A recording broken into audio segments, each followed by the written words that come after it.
猪脚醋既有益气补气之功效，是广东的特色菜，也是广东媳妇坐月子的备必佳肴。今早买了半只猪脚回来，花了50多，还挺贵的。咱们先将它清洗干净，洗好装盘中。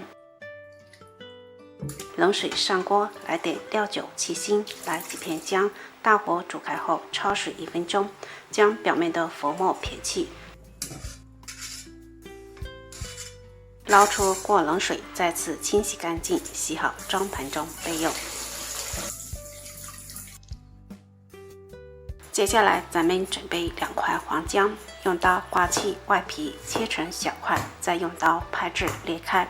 锅中不需要放油，倒入姜块，小火炒出姜味，并将表面的水分煸炒干，这样更容易吸收醋了。炒好直接倒入砂锅中。猪脚也下入锅中炒干表面的水分，同样倒入砂锅中，再倒入2瓶海天天丁甜醋，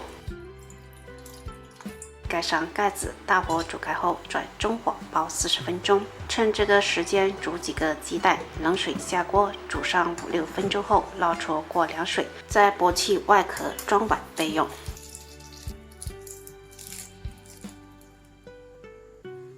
猪脚煲了40分钟后，加入剥好的鸡蛋，盖上盖子，再煲30分钟。这时大家还可以选择性加点黑醋，增加醋味。咱们的猪脚醋就做好了，醋香十足，甜而不腻。最重要的是，它还能益气补气，营养丰富。喜欢的朋友可以在家试一下。